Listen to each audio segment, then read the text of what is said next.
organization gi grant kakthak pada kanna yaning da utkre koi maru na mani Ministry of Culture na Manipur ke tongan ba cultural organization singna Guru Sisa Parampara repertory grant hairiba scheme asigi makhada fanglamba grant handa kakthak ke bada lamdam asigi culture gi lamda hona jariba artist sing yauna cultural activist kaya da thamoi shona pena dre wa fum yaure ba tarus masi kamai yengbe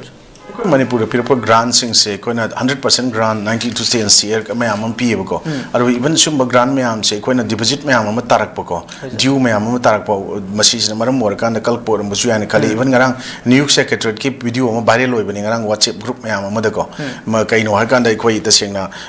paisa kairam dai kai bi and ya de to yam to por am le bani sum me am jana su oi bi na khale aduna sidai koina concern competent authorities me am sing sina makoina tawgada thabak thorom mayam singje matam chana tawbidaba aduga tawnoba honadabaduna maram warakanda aikhoi awaba mayam mayokna bane lawi aduna sigi pot mayam singse aikhoina ngasidi aikhoi manipur se mihat pungoina haitare ntraga misimina yawba khabar paw yorogana heading karaga parkan mayam nungayena atopa state singna khanaba poto admai lehenba pot chumde sumba mayam ma art and culture na sakta aiba aduga even aikoina ngasi modern polo ina khanariba sagol kangje je malem da manipur ri khudol tambani adagi floating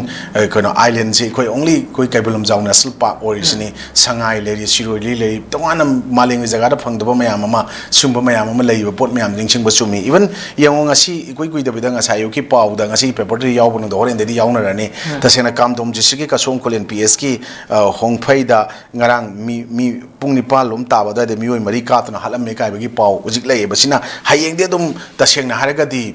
heading kara ka dune sumba se sina dum manipur se dum irang leiba yam tam thiba jaga moina on badona hana matamam yana peaceful oiba lamma mani habdo ngasidi irang na picture ba mihat mipuna thamba pot amo hele aduna swai dai koina chesena mapuna sama chum pijaraga thadorok pa huijaw sing mayam ka chenjel e majection ji gaini irak posudum yawe anu sumba pot mayam sing je koina ngasidi masigi mayam sing je yamna kupna naina ba khana bom sum mathau tai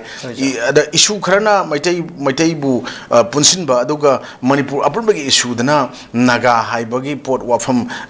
haibje go manipur da lei ma furuk khudi muna support tawi taw de gain taw pot mayam jong asi inar podum thengnagi bang sai ko sumba mayam sing tongan be interpretation mayam sing je koina mi magi poti mi mana kano taw bangam banate aduna ekoi ta sengna haigadi koina presentation dadi yamna matam khudi makta dum phajaraga leiba ko aruga ta sengna haigadi education taw matam da execute taw bangam da execute taw dum fail obe pot lakwa pot se masi manipur gi issue mayam je koina yam thengnai sumba pot mayam sing je koina masi yam section ba aruga lengak sasan amadi lengak sasan ga mari lena ba aruga constitution na piri division of powers executive legislature judiciary gi piri pot makhoi sing sigi makhoi gi coordination cooperation du yam mathau tai aduna koina ikoi praja mo su self social responsibility koi kari kai lo mathau tai habse khangna samina ba